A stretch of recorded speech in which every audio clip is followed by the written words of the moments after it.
Foi ali que a Jean foi pegue. Chega de mutantes. Calma, não é isso não, calma. Mas tem monstros e duendes em X-Men agora, ou quase isso. Um grande vilão retorna e traz tanta coisa à tona que eu não sei se eu vou conseguir falar tudo que eu quero, não, sério. Poderes inimagináveis. Meu povo, aguenta aí, Matheus Barros sou eu, e vejamos só que doideira que tá nessa série nova em animação dos X-Men. No episódio 3, eles resolveram simplesmente mostrar que o nível dos poderes que eles estão lidando é mais surreal do que a gente imaginava. Começando pela própria Jean, né? Que, claro, já não bastasse por si só ser sinistra, sem trocadilho, sem duplo sentido. Agora tem um clone. Me chama de Madeline Pryor. Além de se transformar que nem a Sailor Moon. Tá, ela é quase tão poderosa quanto a gente pode dizer assim. Tanto é que o próprio Magneto, um mutante totalmente consciente dos seus próprios poderes e de onde ele pode chegar com o que ele tem, não deu nem pro cheiro, vamos falar a verdade. Pra rainha dos duendes, ele ó... Você devia ser meu brinquedo. O Sinistro, apesar de não ser um mutante, é um cara que já fez tanta experiência no próprio corpo, que já se modificou tanto e usou genética de mutantes pra isso, que ele pra mim é como se fosse um mutante, vai. Criado em laboratório, mas é, né, meu povo? E dos mais poderosos, olha os poderes aí, dos poderosões, os poderes dos poderosões, entrando de novo nessa jogada. O cara não é muito bom das ideias não, vocês sabem, né? O que ele fez com o Morpho por si só, na animação, já prova isso. O cara reanimou o corpo de alguém que tinha sido morto, né? O Morpho foi morto logo no início da série anterior, da série antiga, que essa é a continuação, de 1992, por um sentinela. Até já falei isso aqui no vídeo passado, quem não viu o vídeo passado tá aí em cima. E o cara, além de reanimar alguém que estava morto, ele ainda mexeu com a mente dessa pessoa, deixou tudo embaralhado lá dentro. É totalmente sinistro, agora sim. E é por essas experiências que ele sofreu que o Morpho fica tão noiado quando se fala em enfrentar o Senhor Sinistro. Ele pode até anular nossa vontade.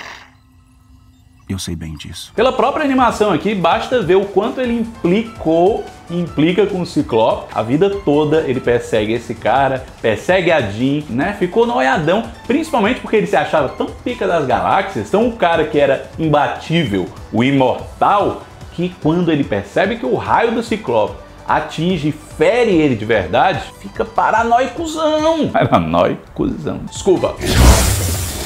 Aliás, se é pra falar de jogarem o nível de poder lá pro infinito, vamos lembrar que um dos objetivos do Senhor Sinistro é pegar assim a genética do Scott e da Jean, para que no meio dessa loucura dele conseguisse se criar um ser indestrutível, que no caso é o bebezinho que a gente viu nesses episódios já, o Nathan. E ele quer isso não só por ser um maníaco que sonha com a raça de seres superiores, que irá subjugar o que ele julga ser menor. Lembram que eu falei de referências a nazismo no vídeo passado com relação aos X-Men? Aqui é diferente um pouco sim, mas dá pra comparar, né? Raça superior e tal. O Senhor Sinistro, inclusive nos quadrinhos, chegou a ser cientista dos nazistas, porque ele sabia que essa galera topava lidar com coisas obscuras. Mas certo, o sonho do cara era transformar o Nathan Summers ali, o molequinho, para que ele fosse a chave para destruir finalmente um mutante que para o Senhor Sinistro era inalcançável. Seu algoz, que realmente fez muito mal para ele. O Apocalipse. Você é corrupta, como todos os outros. Não rolou. Tentaram salvar ele, acabaram piorando a situação e o vírus poderosíssimo que o Sinistro estava colocando no corpo do pivete para ele vencer a infecção e ser alguém imbatível se alastrou, tornando a vida dele insustentável e obrigando aqueles pais a mandar o menininho lá pro futuro com o Bishop, que estava indo embora também, para que lá, com a tecnologia mais avançada do Ford, eles conseguissem manter o moleque vivo. Eu sou fã de X-Men e claro que eu sei que o Nathan Summers é o Cable. Gostaram da tridzinha do TikTok que eu peguei? Não me chame de querido. filho do Ciclope sim, e você se não sabia, agora sabe, é ele. E é muito interessante a gente confirmar que o Bishop, assim como em vezes anteriores, nos episódios dos anos 90, estava ali no presente só para resolver algo, com o objetivo de voltar para o seu futuro. Só que o dispositivo dele estava quebrado, o Fera estava consertando, e por isso ele demorou mais por lá. Tinha gente que já estava me perguntando, e aí, forçação de barra, hein, botar o Bishop ali, que eu só chamo de Bispo, porque era como chamavam na dublagem, mas enfim... a galera tava se adiantando na crítica. Não, ele tá ali pelo mesmo motivo que ele sempre esteve das outras vezes. Tá na hora do exorcismo, cambada! Falando em seres superiores, fortes, poderosos, a gente não teve nenhuma vez o Gigante Esmeralda aparecendo nesse universo dessa animação, apesar de saber que os Vingadores devem existir, até porque a gente viu o Capitão América na versão passada, né? Na mesma versão, mas os episódios antigos. A referência a ele aqui veio do Fera, estudando a genética da Jean utilizando a radiação gama. Usei radiação gama para isolar as propriedades hemoglobínicas dos marcadores genéticos das duas jeans. Queremos uma Jean verde e gigante? Queremos.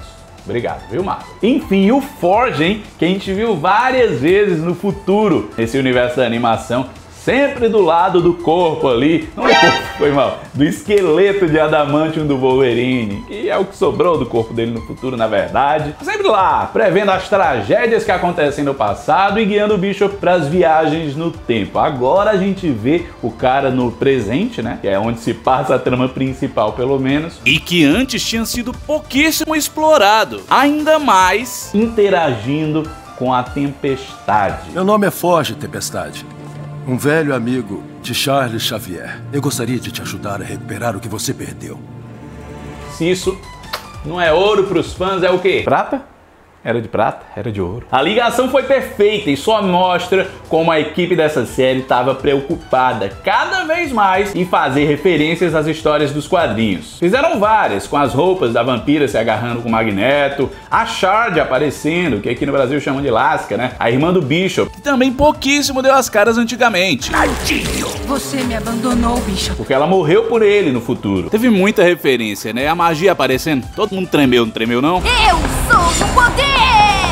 Serião, o Forge não vai servir só para trazer os poderes da nossa Tempestade, a nossa mutante Ômega Zona, não. Aliás, já que eu tô falando que estão aparecendo muitas coisas poderosas, referências e seres, mais uma, né, Tempestade. Putz. Ele foi um dos grandes amores da Ororo, muito antes do casamento com T'Challa. Quem se banhava naquelas carnes, quem tinha a sorte de estar ali com ela, era o Forge. O lance é que o Forge foi meio patetão na relação, tá? Ele amava a Ororo real oficial, mas meio que não aceitava que pra ela ser uma X-Men não era mais uma escolha, e sim uma necessidade. O que parece, povo, é que o Forge queria uma mulher recatada e do lar, tá ligado? Ficasse lá na casa, ele chegasse já com um bafo de cerveja uns anos depois de casado, buchinho assim, aí se deitar no sofá, a mulher viesse com uma canjinha de galinha, pra curar a ressaca dele. Não rolou. Ele ia pedir a Ororo em casamento, mas ela não queria largar tudo e ter uma vida normal, de marido e mulher. Tipo a Madeline queria com o Scott. Forge viu que não ia convencer e terminou com ela. Quem termina com um mulherão daquele?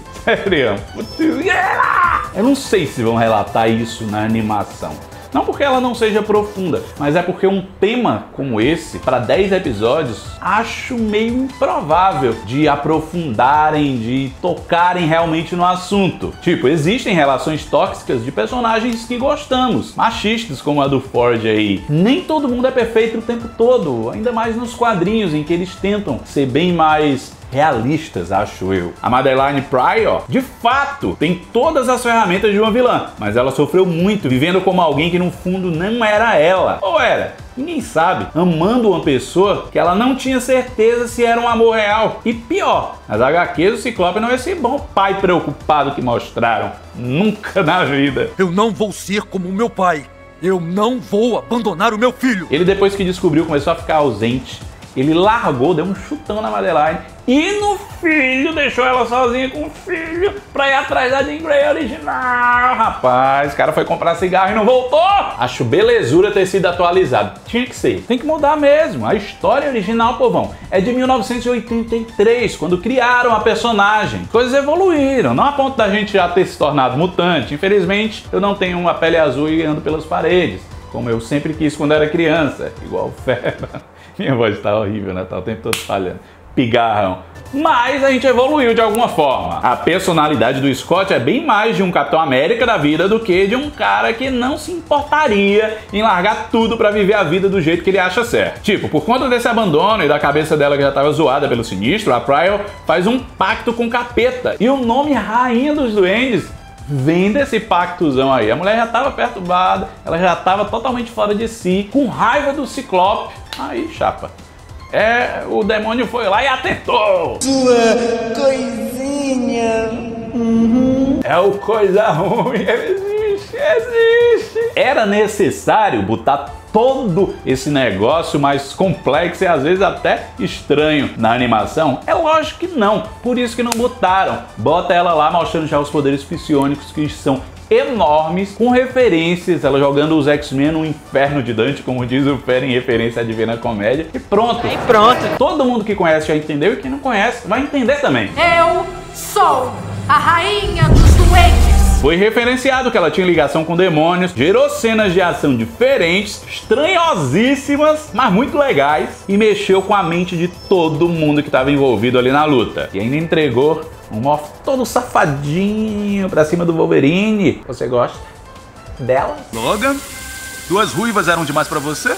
Vem cá, quer ajuda com alguma parte difícil de alcançar? No fim das contas, eu acho que tá muito claro que o Senhor Sinistro ainda não foi derrotado, que ele ainda vai aparecer nessa temporada, até porque foi uma participação muito curtinha para um personagem que, segundo boatos, vai ser o principal vilão do universo cinematográfico com relação aos mutantes, né? O principal vilão contra os X-Men, provavelmente. É o que dizem os boatos. Apesar disso, no UCM a gente só deve ver os X-Men entrarem pra valer com uma nova formação, um novo casting de atores lá depois de, sei lá, 2028, depois de Guerras Secretas, Vingadores, acredito eu. Fora que ainda ficaram muitas dúvidas no ar, né, não, povão? Sinistro realmente sumiu? O que aconteceu com ele? Alguma coisa aconteceu. Desistir dos objetivos não é muita cara dele, não. E outra, quando é que a Jean se tornou um clone? Essa acho que é a pergunta principal, né não, povão? Porque se eu fosse chutar, eu diria na segunda temporada, Paybulf. É a temporada que inicia com os episódios Até que a Morte nos Separe, parte 1 e 2. Scott e Jean se casando, Sinistro importunando essa galera, que ele é desses, e mostrando que o Morfo não morreu na primeira,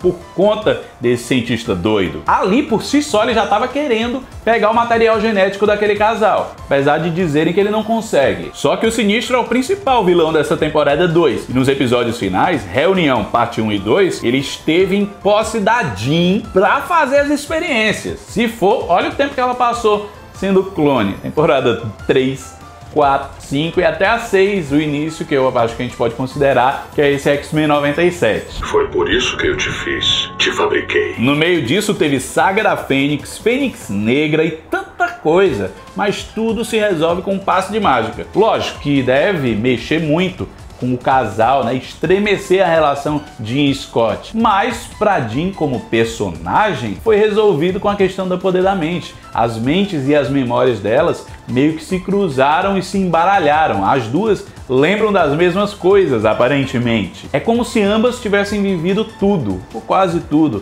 É bom porque isso aí dá pra explorar se quiserem depois, ou dá pra simplesmente deixar assim. É a solução perfeita, meu povo. Meu corpo não vai ser um problema. O pior que a questão da Madeline ser um clone, além de tudo que torna isso bizarro para o Ciclope, faz a gente lembrar como as reviravoltas dos quadrinhos podem ser grotescas. Tipo, saber que o Sinistro fez isso com o casal, trocou as jeans, pensou num plano todo mirabolante e longo, envolvendo o casal Summers, é muito complicado de pensar. E eu acho que aqui na animação eles conseguiram dar um norte melhor, sabe? Pra ficar simples, ó. Não é simplão, mas vocês entendem bem assistindo. Isso é bom. Se a gente pensar assim nos quadrinhos, alguma referência de quando essa troca aconteceu, Tem a questão de quando a Jean morreu como Fênix, ou quase morreu, que foi naquele momento que o clone despertou seus poderes. Nas HQs, lembrem bem. Mas lá também, povão, é tudo muito complexo e embaralhado. Eu acho que essa questão da simplicidade em alguns momentos é o melhor a ser feito e foi o que foi feito. Por exemplo, essa parte dos clones eu acho meio improvável e impossível quem conhece os quadrinhos não comparar com o momento em que o Ben Reilly revela ser o verdadeiro Homem-Aranha ao invés do Peter Parker. É o que eu tava dizendo. Marvel e também a DC sempre tiveram momentos nos quadrinhos que a gente como fã fica assim, tenta questionar, mas depois pensar, tá bom, vamos só aceitar e passar, seguir em frente. E como eu quero seguir em frente nessa série. Serião, sério. É um serião mesmo. Toda essa questão do Sinistro sempre importunar esses dois, do casório, a paternidade e maternidade, tá sendo passada pro público. Descomplicado e bom demais. Eu quero ver onde vai parar, até porque a abertura já nos deu algumas dicas ali de que o buraco vai ser mais embaixo. Eu sei que todo mundo só presta atenção na música icônica, mas tipo, toda abertura tem algo diferente. Seja cenas da animação antiga recriadas, porque elas falam de algum assunto que interessa ou vai haver consequências daquilo no episódio. Por exemplo, no 2, apareceu a Tempestade vencendo a Calisto no primeiro episódio dos Morlocks, de 1992, e os Morlocks apareceram no episódio. A Lilandra passa rapidamente também ali, tem destaque para Vampiro e pro Gambit. Nesse terceiro, se eu não me engano, aquilo ali é o primeiro embate do Magneto com os mutantes, pelo menos oficialmente na animação. Aparece a Fênix e o mais legal que eu achei, povão, o Roberto Mancha Solar, personagem novo, Brazuca, que eu já falei dele lá no vídeo anterior. Eu tinha dito que ele tá tomando o papel da Jubileu, não foi? Por ser um jovem que não se aceita, que não quer entrar pros X-Men e por consequência tá sofrendo com tudo isso que tá rolando. Vemos ele substituindo também a Jubileu na cena de abertura, em que ele bate nas grades. Pode um desenho tá ficando tão bom, meu Deus, eu tô muito animado com esse novo recomeço. A gente pode dizer que a Marvel tá recomeçando, né? Nos cinemas, no universo cinematográfico, nas animações, ai meu Deus. E eu tô comendo aqueles bolos de Páscoa, que na verdade é que a galera tinha Panetone do Natal, que precisava vender e inventaram que é bolo de Páscoa, que é a mesma coisa do Panetone. Páscoa passando, vocês se inscrevam nesse canal, dê like no vídeo, façam tudo que tem pra fazer, porque X-Men vai continuar nesse canal. Vou continuar episódio por episódio. Depois dos filmes vai vir Deadpool e Wolverine, é só coisa boa por um. E esse, cara. Deixa eu falar. Mais um videozão. Pá, conta. Foi bom, hein? Foi bom.